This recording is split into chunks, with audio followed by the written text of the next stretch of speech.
sahabat lensa kita, merdeka. 3 hari yang lalu kita baru saja merayakan hari kemerdekaan Republik Indonesia ya. Udah nggak terasa sudah 76 tahun negara ini merdeka dari banyak hal. Yang tentunya kita bisa setiap tahun kita bisa mengharapkan cita-cita yang semakin maju, semakin berkembang, semakin bertumbuh. Maju dalam hal pendidikannya, maju dalam hal infrastrukturnya, ekonominya, kesejahteraan rakyatnya, kemanusiaan sosial, dan masih banyak hal lagi. Yang tentunya kita berharap cita-cita ini bisa terwujud tidak hanya di tahun ini maupun tahun depan, tapi juga tahun-tahun berikutnya dan di sepanjang masa.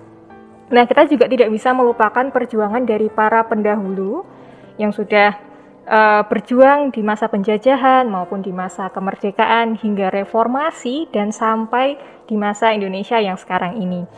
Tentunya kemerdekaan itu diperjuangkan oleh seluruh rakyat, bukan hanya dari kelompok maupun golongan tertentu, dan tidak hanya mereka yang angkat senjata saja yang memperjuangkannya, tetapi juga mereka yang memperjuangkan melalui pemikiran mereka di bidang politik, ekonomi, sosial, budaya, bahkan di bagian budaya yang menciptakan kesenian tentang lagu-lagu nasional, tentang tarian-tarian, itu juga merupakan suatu bisa dibilang suatu prestasi di mana itu menorehkan sejarah di bangsa ini ketika sudah berumur sampai 76 tahun ini.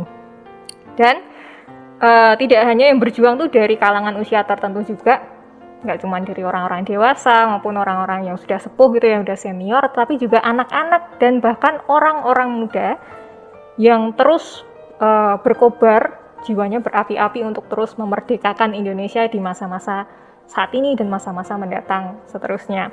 Dan saat ini sudah ada di studio lensa kita, yang ini sepertinya nih semangat-semangat mudanya ini masih berkobar-kobar gitu ya. Yaitu salah satu youth dari GKMI Solo. Halo Gung. Halo. Bener gak Gung? Semangat jiwa mudamu masih berkobar-kobar gak? Selalu berkorban. Selalu berkobar. Oh ya, pantas bajumu merah. Oh iya. Ya, setelah ini kita akan berbincang lebih lanjut dengan Agung untuk sharing-sharing tentang bagaimana sih perjuangan dia sampai mengikuti sekolah sampai sekarang ini.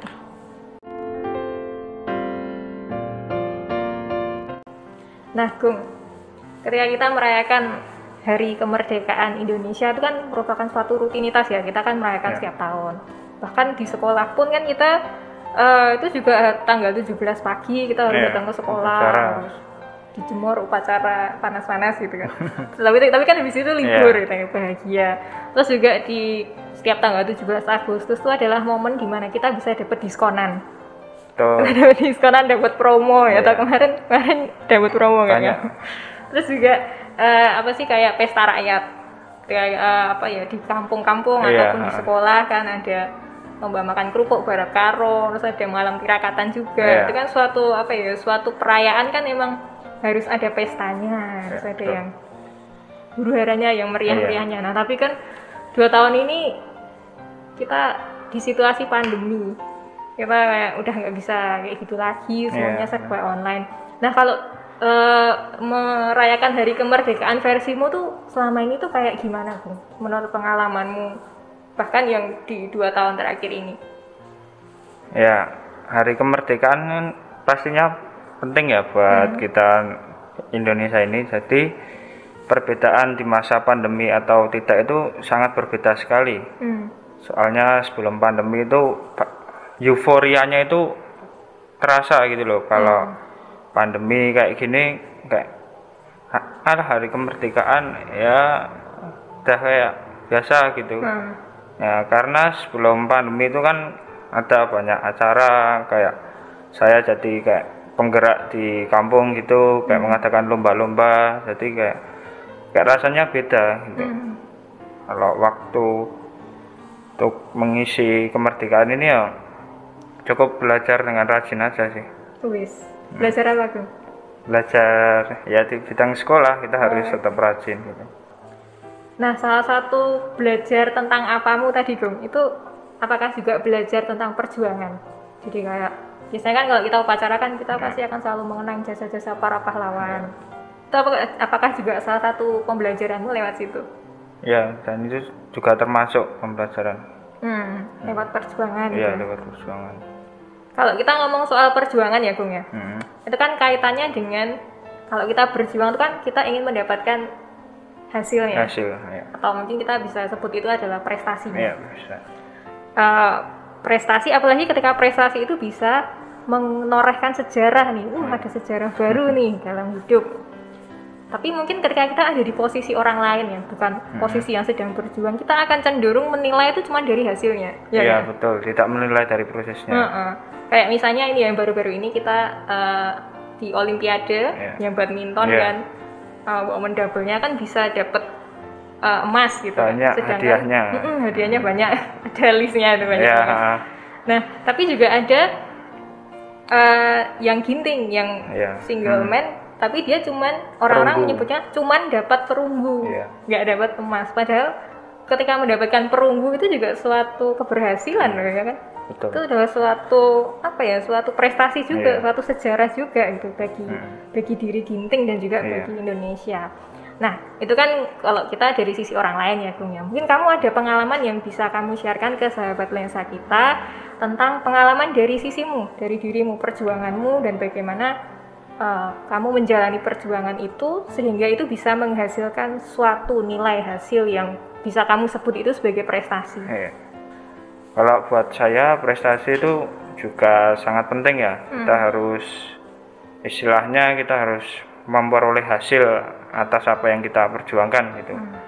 Kalau saya dulu ya, bukan sekarang ini, dulu pernah kayak ikut event mechanical fair di UGM, ya puji Tuhannya dapat juara 4 dan ya awalnya saya kecewa juga, kok nggak bisa juara 3, maksudnya juara 2. Dan akhirnya saya belajar lagi dan ada kompetisi di Kota Surakarta, yaitu lomba keterampilan siswa, itu tingkat kota, dan saya ikut, puji Tuhannya dapat juara 1 dan bersyukur dapat meraih apa yang saya perjuangkan gitu. Dan saya bisa mengalahkan juara bertahan dari salah satu SMK terbaik di Solo juga. Gitu ya. Bisa kamu kalahkan? Iya, bisa saya kalahkan. Prestasi jadi itu, iya, jadi itu membuat saya bangga gitu. Nah, dari beberapa prestasi di kompetisi yang kamu sebutin tadi ya, Bung, ada nggak prestasi lain yang bisa membuat kamu tuh ini adalah prestasi terbesar dalam hidupku sampai sekarang? Sampai sekarang. Kalau prestasi terbesar dalam hidupku sekarang adalah setelah tadi saya juara 1 tingkat kota, jadi saya lanjut ke tingkat provinsi, tingkat Jawa Tengah. Ya hasilnya kurang memuaskan, cuma dapat juara 6. Ya, tapi saya bersyukur atas perjuangan yang sudah saya lakukan, apa yang saya perjuangkan itu sudah maksimal menurut saya. Jadi saya menerima hasilnya itu dengan ikhlas.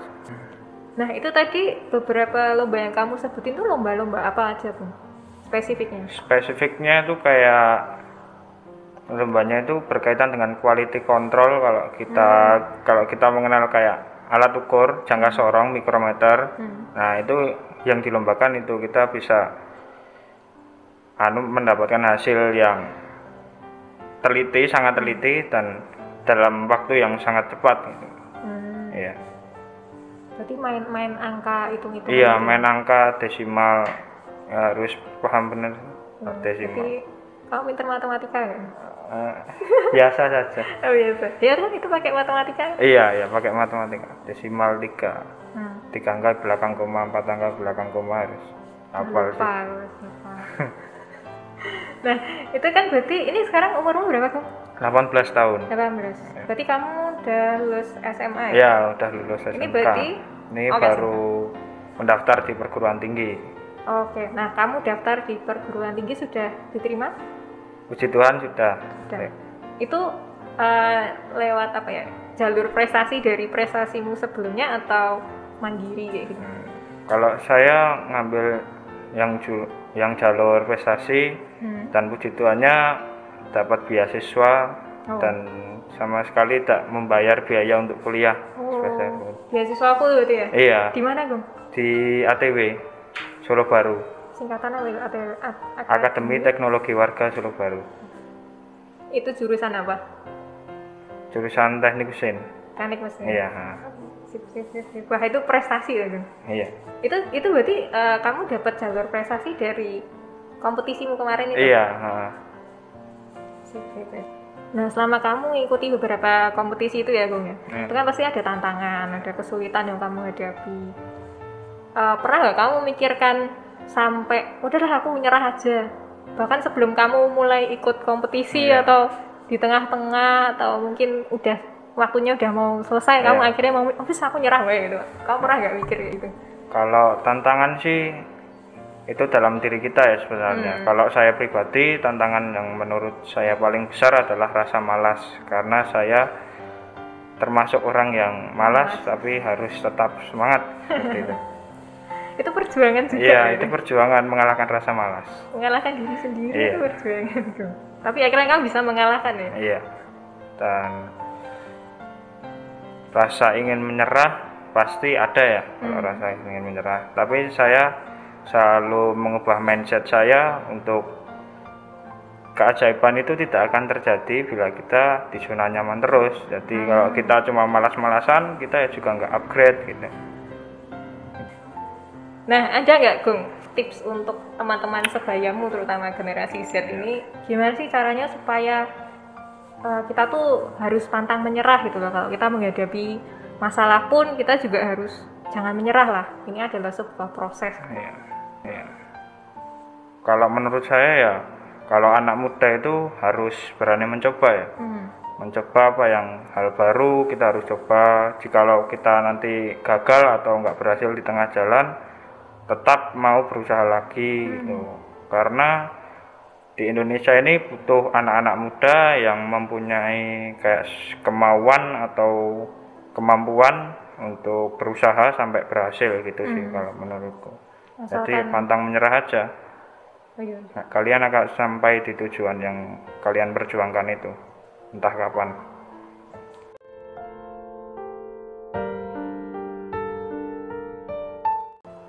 Nah, kita mau mendasari episode ini dengan satu ayat di 2 Tawarik 15 ayat 7.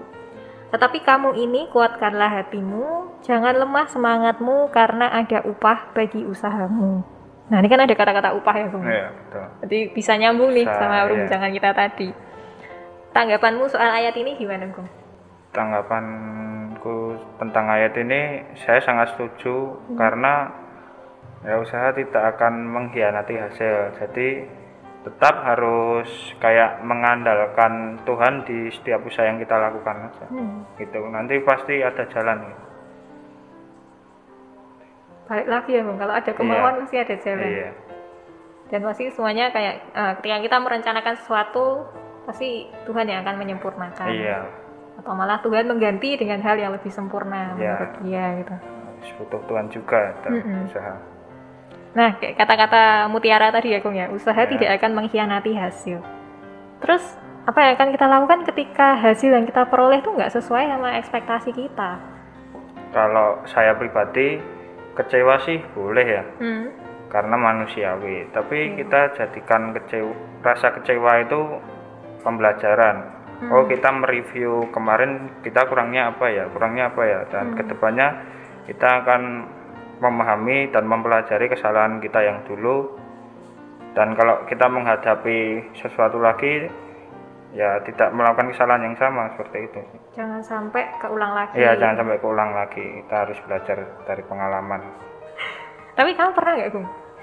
Ketika kamu berusaha semaksimal mungkin versimu, hasil yang kamu dapetin itu wah nggak sesuai, ataupun menurutmu itu adalah sebuah kegagalan gitu? Kalau saya sih pernah.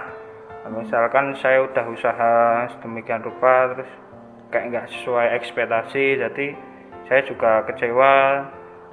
Terus saya berdoa sama Tuhan, kayak Tuhan itu sudah menyiapkan hal yang lebih baik dari itu yang kita perjuangkan itu. Ternyata, dan saya sudah mengalami itu dari mulai gagal nggak dapat juara gitu, terus akhirnya Tuhan menyiapkan juara yang lain. Ya, juara yang lain, terus Tuhan menyiapkan sekolah buat saya perguruan tinggi dengan jalur prestasi ini kan kita nggak expect ini bakal ada gitu. Kalau dari orang-orang di sekitarmu dong, dari keluarga ketika kamu mengalami sebuah kegagalan, apa reaksi mereka? Ya pastinya ya support ya, jadi kayak ya enggak apa-apa kalau gagal, terus kedepannya kita harus berusaha lagi gitu. Karena masih banyak kegagalan yang belum saya coba gitu. Siap berarti ya? Siap mencoba kegagalan yang lain. Siap semangat. Nah, kalau dari teman-temanmu Gong, adakah reaksi mereka ketika mereka tahu kamu ikut kompetisi kayak gini, bahkan menang lomba, atau mungkin kamu juara yang kamu dapatkan itu nggak sesuai sama ekspektasimu? Atau komunitasmu? Kalau teman sih nggak ada yang support ya, cuma keluarga saja. Malah pengen menjatuhkan? Iya, malah teman itu malah cenderung kayak ngejudge gitu, kayak nggak sesuai ekspektasi, terus mereka yang kayak alah apa gitu. Kandani loh. Iya. Tapi misalnya kamu kamu kayak juara 1 tadi, terus reaksi temanmu gimana? Ya reaksi teman saya juga kayak malah nggak percaya gitu dengan masuk seorang agung bisa kayak juara kayak gini. Meremehkan ya meremehkan, kita buktikan aja gitu. Nah, nek kamu kayak gitu ke temenmu gimana, Gung? Temenmu lagi lomba, dia dapat juara 1, apa yang akan kamu lakukan? Ya kalau saya sih pasti ya juga akan melakukan hal sama. Lomba doain. Iya.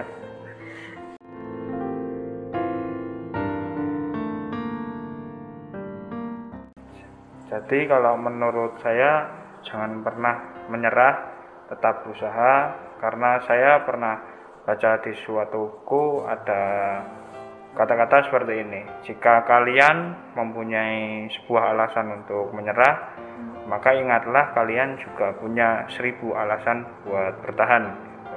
Jadi kalau pesan saya ke teman-teman yang sekarang sudah berjuang, jadilah yang terbaik di bidang kalian, tidak usah lihat kanan kiri, fokus perbaiki diri. Kalau ada orang yang meremehkan sama kalian, jadikan itu semangat buat kedepannya kita dapat berusaha lebih baik lagi. Sip. Jadi sebuah usaha itu tidak akan mengkhianati hasil. Ketika kita menguatkan hati kita tetap semangat, kita selalu mengandalkan Tuhan, dan kita percaya bahwa rencana Tuhan itu pasti yang terbaik bagi diri kita di waktu itu. Terima kasih buat Agung untuk kesempatannya, Gung. Sama-sama. Perasaanmu gimana, Gung, ikut ke podcast ini, Gung? Senang bisa diundang di sini.